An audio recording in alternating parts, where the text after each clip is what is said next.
अस्सलाम वालेकुम, मैं हूं साजिद हसन। आप मेरा यूट्यूब चैनल देख रहे हैं। भाई, इंडिया और साउथ अफ्रीका का टेस्ट मैच जो है, अब हम जल्दी उठते हैं सुबह और ऑस्ट्रेलिया का मैच देख रहे होते हैं। उसके बाद इंडिया और जब साउथ अफ्रीका का मैच शुरू हो रहा होता है तो नींद ऐसी तारी हुई होती है। लेकिन फिर भी जब मैंने देखा मैच तो कुछ अंदाज़ा हुआ।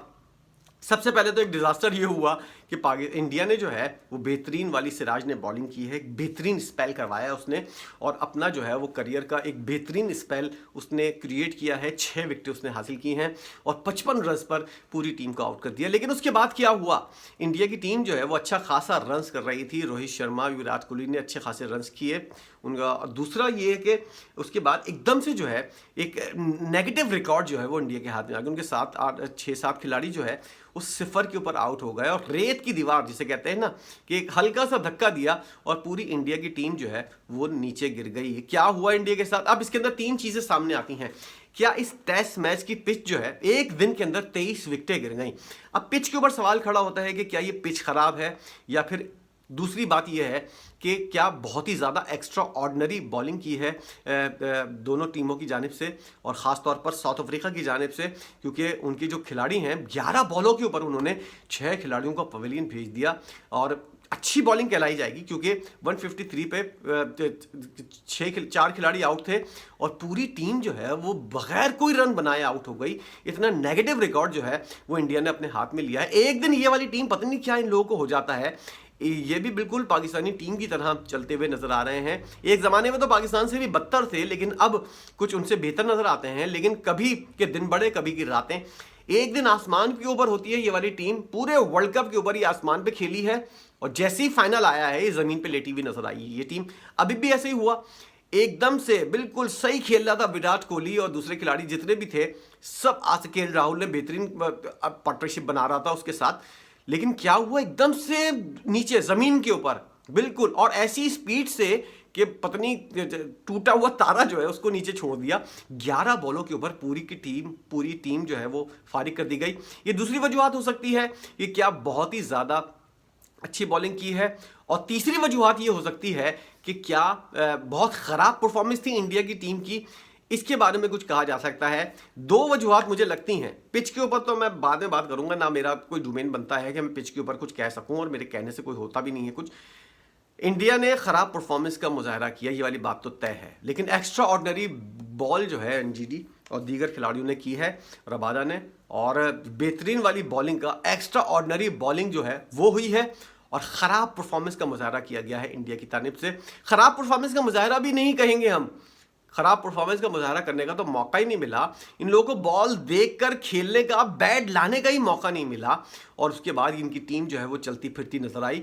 ये वाली चीज़ जो है वो क्रिकेट के अंदर कहते हैं कि ऐसा चौथी दफ़ा हुआ है जब से 150 साल की इंडिया क्रिकेट की तारीख के अंदर ऐसा चौथी बार हुआ है कि एक दिन के अंदर जो है वो 23 विकेटें गिर गई हों।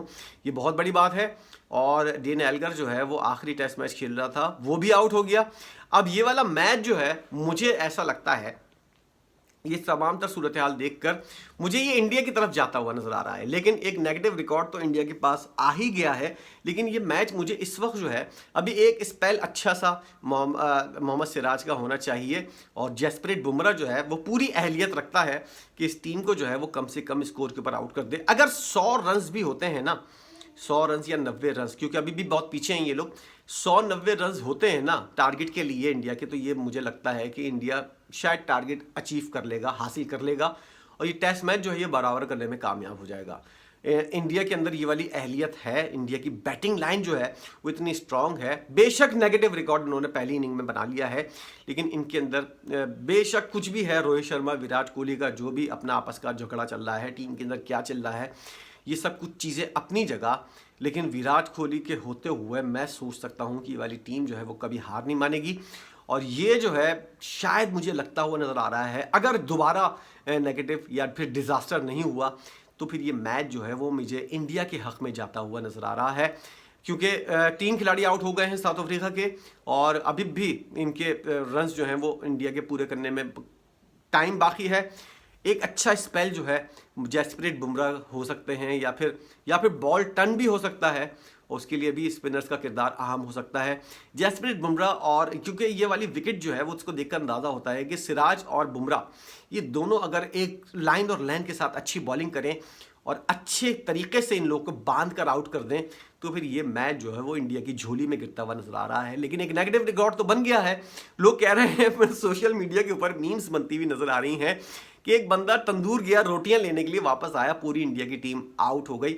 मैं नहाने के लिए गया और मैं वापस आया तो मैंने देखा पूरी इंडिया 100, मैंने बोला केएल राहुल और विराट कोहली कर लेंगे, लेकिन क्या हुआ, मैं वापस आया हूं उसके बाद साउथ अफ्रीका बैटिंग करता हुआ, मैंने कहा ये क्या हाईलाइट दिखा रहे हैं, क्या हो गया ऐसा।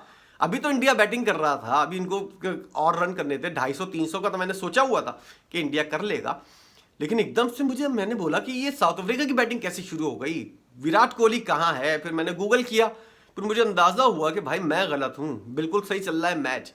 मैं 5-10 मिनट के लिए नहाने के वापस आया, मैंने देखा, और क्योंकि नींद इतनी आ रही थी तो मैंने सोचा नहा लूँ, तो उसके बाद जो है वो इतना टाइम लगा।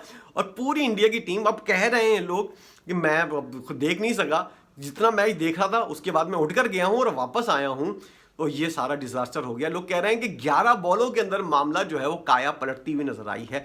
अब यही चीज़ है, इंडिया कभी आसमान पे कभी ज़मीन पे, और एक दफ़ा लोग ये वाली मीम्स भी करते हुए नजर आ रहे हैं। सुबह के अंदर जो है वो एक टीम जलील हो रही होती है, वो पाकिस्तानी टीम है, और शाम के अंदर एक टीम जलील हो रही होती है, वो इंडिया की टीम है। अब ये वाली बातें हो रही हैं, ये मैं नहीं कह रहा, पाकिस्तानी टीम तो खैर क्या कहें कि ऑस्ट्रेलिया के अंदर मुंह काला करती हुई नजर आ रही है, लेकिन इंडिया भी कुछ ज़्यादा अच्छे झंडे गाड़ते हुए नजर नहीं आ रहा। बेशक ये मैच जो है वो इंडिया की पोजीशन, मुझे लगता है कि उनकी पोजीशन अच्छी है, लेकिन देखते हैं क्या रिजल्ट निकलता है और दूसरे दिन क्या ये मैच खत्म हो सकता है। यानी 2 दिन में टेस्ट मैच मुकाओ, ये पिच का मसला लगता है मुझे। क्या है, क्या आईसीसी इसके ऊपर कार्रवाई करेगा या नहीं?